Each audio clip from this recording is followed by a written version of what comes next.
All right, guys, welcome into another episode of the Queen City Soccer Show. I am Cole Godfrey. On today's episode, we are joined, as always, by Level Up Luke. Luke, how you feeling, man? Pretty good, Cole. Just, taking my mind off of last weekend. Trying to blank slate it for this coming game. Yeah, it was a tough outing for Charlotte FC this past weekend up in Yankee Stadium, where they fell to NYCFC 2-1, and Charlotte remains winless on the season away from Bank of America Stadium, which is a problem within itself. Another problem for this team is conceding goals in stoppage time, which seems to have carried over from last season. No matter who the manager is, Luke, it seems like this team just gives up stoppage time goals. Yeah, I really don't know what's up with that, man. It's like deja vu in the worst possible way. Yeah, it's got to be a mentality thing, you know. I mean, I don't understand. I truly don't get it. Like, I mean, is it just a lapse of judgment? I mean, is it legs? Or are people tired? Are people? I mean, I truly don't even know where to begin to try to analyze that. Yeah, I mean, it's got to be mentality, right? Like, they aren't fighting through to the end. They're making mistakes, and the other teams feel the momentum and capitalize, and we're not finishing out the game the way that we need to secure points. Yep. Yeah. So just kind of diving off into it real quick. Charlotte FC, the starting lineup, a few changes for Dean Smith's squad.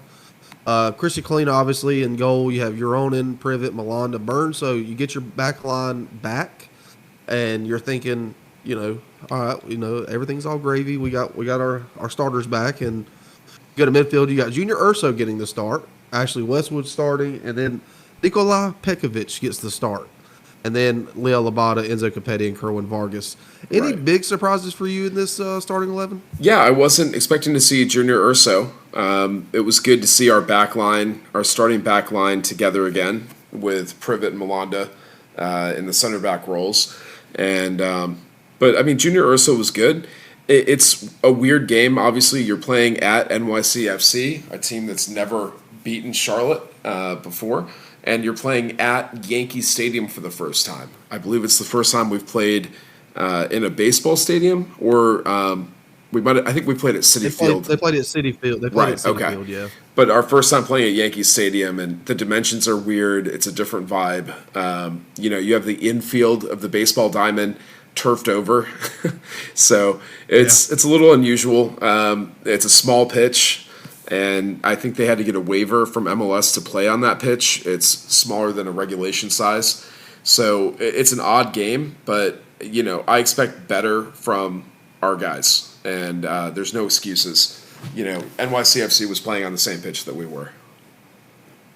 Yeah, exactly right. And to start this game, man, everything looked great, didn't it? I mean, you come out in the first minute, Charlotte has a chance, and then in the third minute, Nikola Pekovic puts the ball in the box. Two defenders go to the Enzo. It's kind of bounced back out to Kerwin, and he just slots it home in the third minute to go up 1-0. And, I mean, just a great finish by Kerwin. And, yeah, everything was looking good in the first 3 minutes of the match. Yeah, man, I felt like it's too good to be true. We scored that early, and I was just like, I'm feeling a little bit uneasy. I feel like there's nowhere to go but down from here, which is a weird feeling because, there's still 83 minutes left in regulation. But, looking at how the team came out after that, I don't think we really played to win from that point forward. I think they kind of took it easy. Yeah, that's the way it seemed, for sure. Just kind of touching on the rest of the first half, you really not much to talk about. I mean, NYCFC pretty much dominated possession. They pretty much did what they wanted to. New York scores in the 41st minute. Keaton Parks with a goal to tie it up 1-1 going into halftime. And, man, I'll tell you, it seems like Charlotte gives up a goal going into half more than any other club that I've ever followed, man. We talk about, like, the team having trouble closing out a game. It's really closing out halves because they give up the goals at the end of the first half and at the end of regulation. So it's It's tough, man. I mean, it's tough if you're in one of those situations, let alone both. It's not a. It's got a points of mentality, right? Like you get complacent, you see the clock, you know that you're in stoppage time, or you know that you're almost at the 45, and we see that with this one, where NYCFC had Parks score on a free kick opportunity. It was from what, like 40 yards out, boots in the ball, and just the guy gets a head on it, and it's like our defense. We're not lining up our tall guys to block that near post. Like I'm not quite sure what we're doing there on the set piece defensively. Yeah, yeah. I mean, that's something we've talked about a good bit on this podcast, right? Is our deficiencies in set pieces in both attacking and defending, and how it seems we give up a set piece goal a game at this point, and we cannot score from a set piece to save our lives, regardless of the height that's on this team. Yeah. I mean, I thought Pekovic looked pretty good while he was out there. I didn't really have any complaints about him. And Vargas obviously scoring the goal in the first half. I thought Kalina had a pretty decent game. So it's really some of our, the unsung heroes, the workhorses of the team that continue to carry us through the first half and into the second half here. Yeah, and starting off in the second half, something we got to touch on because it is very significant is in the 50th minute, Kerwin Vargas gets a yellow. And unfortunately, because of accumulation, Kerwin Vargas will now miss this Saturday's match against the Portland Timbers. Yeah, that was his 5th yellow, so he's got to sit a game. Yeah, and just 3 minutes later, Ashley Westwood gets a yellow, and he is teeter-tottering on that line as well.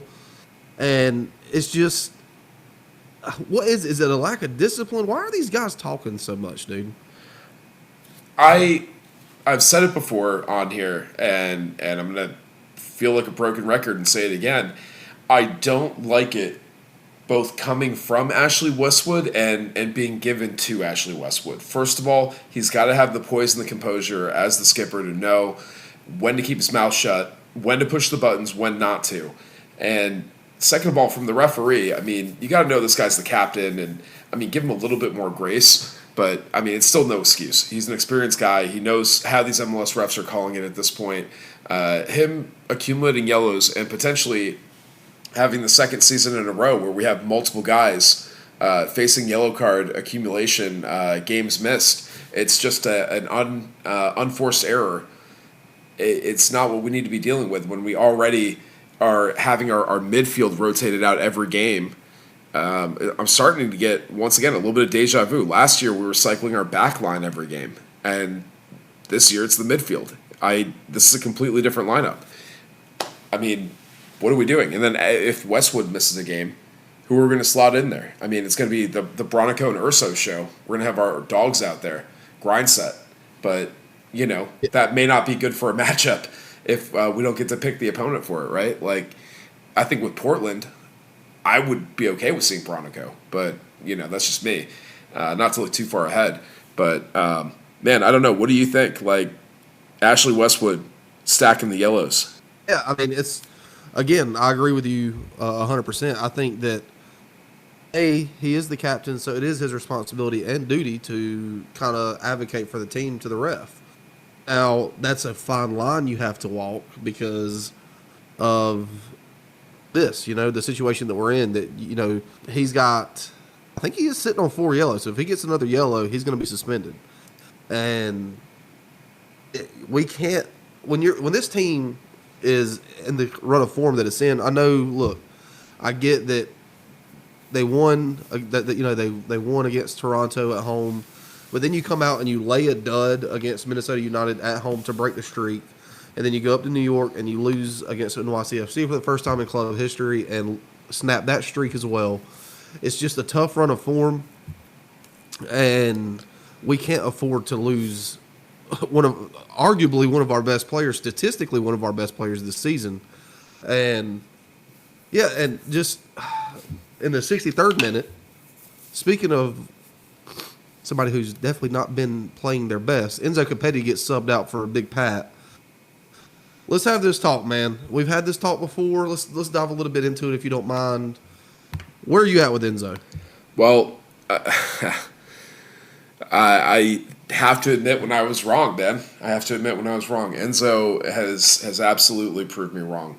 I was no fan of his last season, and we've talked about why, from the attitude, the lack of delivery, and I really gave him the benefit of the doubt going into this season. I said he was going to be our player of the year, he was going to be the game changer, that he was going to score a bunch of goals, and that would fuel Charlotte's success.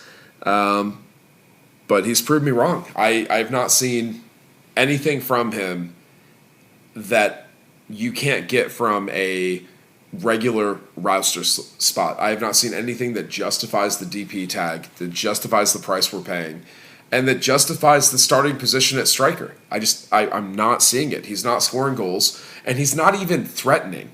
Like there was one time in this game, I forget when it was, but he has the ball. He's running at NYCFC. He's got one dude off to his right, and instead of going one-on-one with the keeper, he just kind of pulls up to the left and circles back, and we end up recycling the possession back to midfield. He completely wasted the offensive opportunity. Like, why are you even out there if you're not even going to challenge the keeper? Like, I'm not asking for too much. Just shoot the damn ball.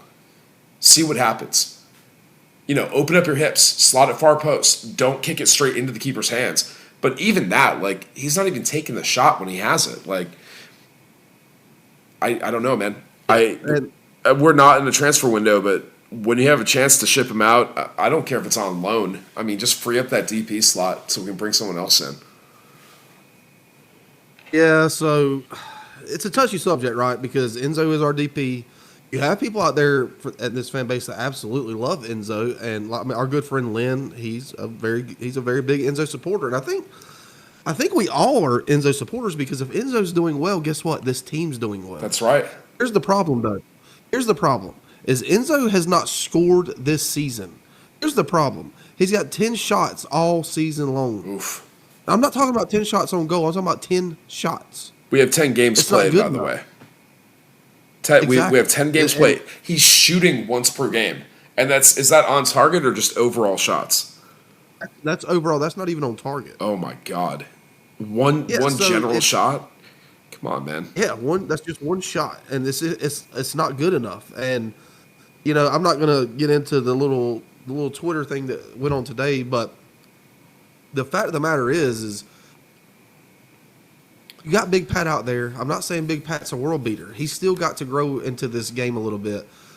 He is at least dangerous when he's on the pitch. He gets into dangerous positions. He knows how to use his body and to attack, and he's not afraid to attack once he gets in those one-on-one situations, and he does have goals to his name in this season for Charlotte FC, which Enzo Capetti cannot say. And again, I agree with you, Luke. I think that this past weekend was another prime example, and the situation you were specifically talking about, I believe it was in the 17th or 18th minute, and it's the same thing we've talked about all season long. And I can't remember who it was, so I'm sorry, but whoever it was in the Spaces a few weeks ago that was just roasting Enzo, and we had a conversation. It was like even when he was at Racing in Argentina, he was a poaching, finishing type of guy. He wasn't a golazo type of dude shooting from the outside of the box. He was, getting those balls in behind. And unfortunately, this team does not have a 10 or a Cam or much of anything creativity-wise to give him those type of opportunities. And so a lot of this is on Enzo, make no mistake. But he's not getting the service that he needs as well. But at the end of the day, dude, your number 9 DP cannot be goalless on the season 10 games in. It's just unacceptable.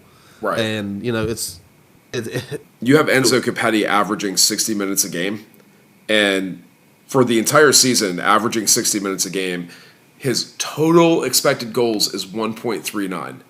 1.39 expected goals for the season. He has 0. His scoring frequency, obviously 0 minutes because he hasn't scored. Ajaman is averaging 49 minutes, so he's averaging 11 less minutes per game. He has 2 goals scored. He has 2.5 xG, and his scoring frequency is 219 minutes. So he's going to give you 1 goal every 2 games. I'm just saying, 1 goal every 2 games total played versus Enzo, who hasn't scored at all yet for this season. That's pretty decisive. You look at their season-wide heat maps. Big Pat is a lot in the attacking box and then in the attacking midfield where you want your striker to be. Enzo is all over the place. He's at the center of the attacking box, but then at the center of the actual pitch. He's on both wings. He's not really strongly in the middle of the attacking third. It's a weird heat map for a striker. It's not where you want to see him. Ajman is pretty much staying where a striker belongs in that attacking third moving forward. So I think it's pretty clear Enzo is not a true number 9. You know, he might be offering a little bit of a false 9. You know, if Brecht isn't the answer, maybe we put Enzo back at the 10 and let him play a little further forward, like a fusion role, and then we keep somebody else up high who can actually score. But, I mean, I'm just not seeing it from Enzo in terms of where he's located, in terms of the production. And mentality-wise, I think he's had a better mentality this season. So I'd love to see that. But if the choice is a dickhead who scores for us versus a nice guy who isn't scoring, then I think maybe he needs to be a rude boy, you know, get some of that swag back. Yeah. I hate to say it, but, you know, we need to see something from him, right? No, I agree, man. I agree 100%. And I'll tell you, another guy that I'm done with, to be completely honest with you, is the guy who came in the 63rd minute as well for a double substitution was Brecht, who came in for Petkovic. And I'm done with Brecht, bro. I am done with Brecht. He single-handedly cost us this game, in my opinion, and in that last goal. And just because of his positioning, and it was just, to me, he does not bring anything to this team. He just doesn't. Right. And I don't know where you go. I mean, you have to have a number 10 in this league. We've talked about it ad nauseum at this point, but at the same time, we have to have a number 10. We have no number 10 right now. It's either Brecht or Scotty Arfield. Scotty was hurt, but you know it's just super frustrating, man. And but we'll lay off of Brecht because we've harped on that a lot so far.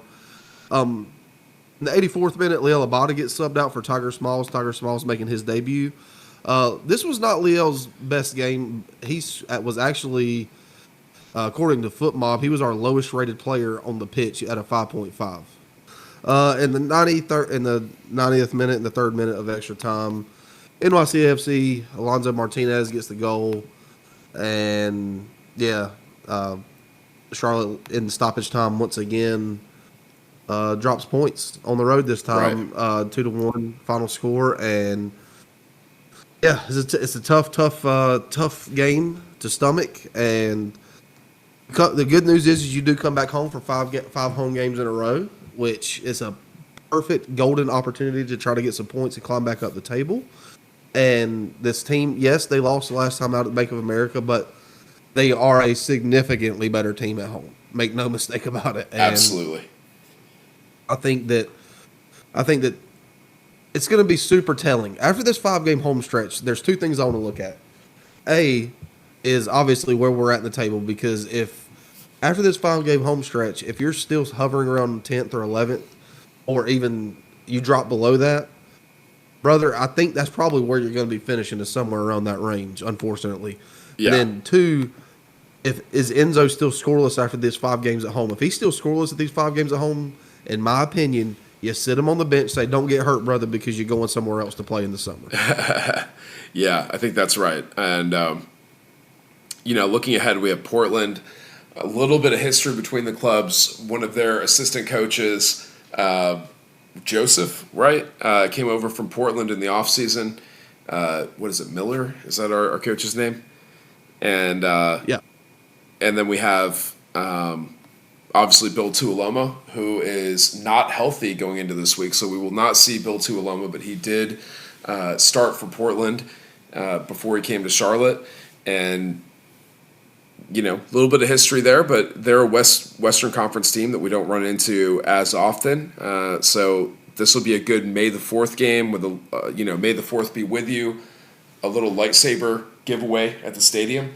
Might be a good one to bring some kids to and treat them to some MLS soccer in the Queen City. Weather looks a little bit cloudy, maybe a little bit rainy, but we'll make the best of it. Yeah, and I want to urge supporters, come out to the game Saturday. The last time this team played at home, that stadium was nowhere near what it usually is, and obviously it was on a Sunday, but it was also rainy. Even if it's rainy, get out there to the stadium, support this team, show Coach Smith, hey, look, even though we're in a bad run of form right now, the supporters and the fans are still here, and we're not going anywhere. This is our club, and we're going to support no matter what. So just 7:30 Saturday night against the Timbers. Be out there, get ready to be loud, and hopefully let's break this little duck of 2 games losing and get back on positive vibes to keep going in this home stretch. Before we move on from Charlotte FC, Luke, do you have a crown of the day award to give to anybody? Yeah, totally. I'd love to see Vargas score, but I'm going to give my crown of the match to, I want to say like the away fans who traveled up there. I saw a bunch of photos on social media of some Mint City Collective members. I know we have some folks that listen to the show that were up there traveling, and it's just really cool to see a good group of Charlotte FC fans that are on the road, taking the flight up there and spending the weekend in the city. I would love to see a game at Yankee Stadium, and for it to be Charlotte FC would be even better. So, shout out to the fans. How about you? Yeah, I'm going to go with Junior Urso. Junior Urso, to me, besides Kerwin obviously getting the goals, so his football rating's a little bit boosted because of that. Kerwin had a 7.7. The next highest ranked was Christian Kalina, and then Junior Urso a 7.4. I think Urso played his butt off, dude. Specifically in that first half, I think Urso was balling out of his mind defensively, and then obviously, it is what it is. You lose, but I think Junior Urso probably earned himself another start in this game to me. So that's who I'll give mine to today. And honorable mention to Nikola Pekovic, because I think we got to shout out the young guy for making a start and having a great impact on the game there. And I would have played him for longer, but I guess he was tired or something. Yeah. That's exactly what I was getting ready to say. The only thing I don't like about Nikola Pekovic is that he came out and Brett Diager come in for him. Yep, same. So, so moving on from Charlotte FC, guys, just hopefully we'll see y'all up there Saturday. But I didn't get to watch a ton of this game live because I was at the first round of the Jägermeister Cup for USL. I was in Greenville to watch Greenville Triumph play the Richmond Kickers, and they set an attendance record for the Triumph. Over 4,000 folks come out to support them. Wow, and that's incredible. It was, man. It was a really, really, really good game. Very tight. The Triumph scored, I think it was in the 88th or 89th minute to tie it up 1-1 and go into PKs. Unfortunately, they lost in the PK shootout, so Richmond comes out of there with 2 points. Charlotte just with the 1. Oh, not Charlotte. The Triumph was just with the 1. And it was a very good time. My son got to a lady walked up to him and was like, "Hey, do you want to be the fan of the match?" And he was like, "Yeah."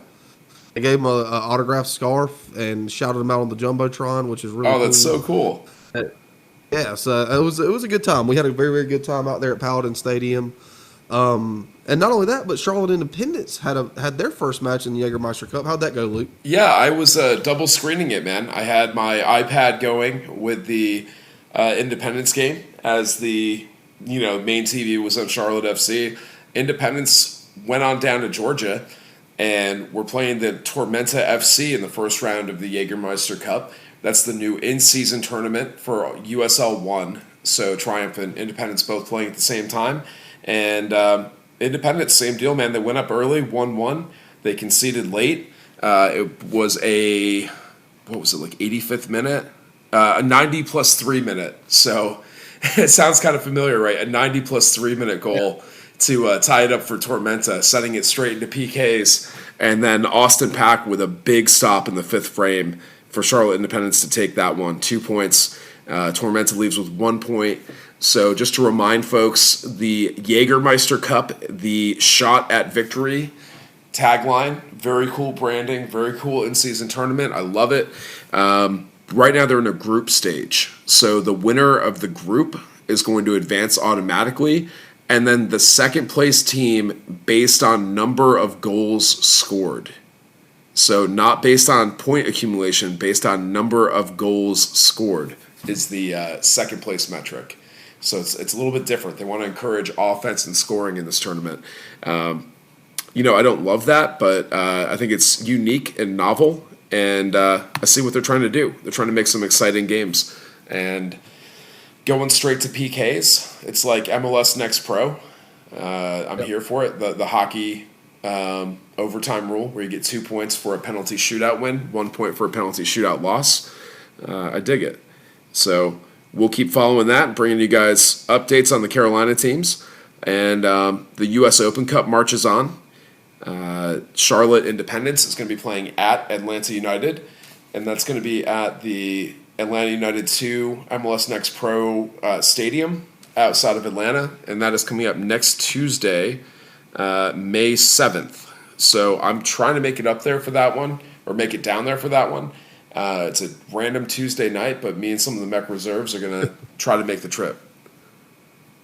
Yeah, and so the other Charlotte team, Crown Legacy, MLS Next Pro, as we alluded to a minute ago, they played on the weekend as well against NYCFC 2 and come out with a 3-1 win. So good to see Crown Legacy get 3 points and take down NYCFC 2. Obviously, after the big boys Charlotte FC lose, so that was a good, nice to see. And yeah, any thoughts on the Crown Legacy match? Did you get a chance to watch? I did not, but just looking at the stat line, it's a lot of changes that you love to see. The scoring, that's one thing we talked about with Crown Legacy, is the lack of finishing. So they're getting on the right track. There's a lot of younger names, younger players here that are making impacts. Our friend Jack Neely came in at the end of the game, picked up a yellow. Nympha actually had a penalty kick opportunity early on in the ninth minute, which was unsuccessful. And then we scored 3 times after that. So, I mean, they really could have put up 4 goals pretty easily.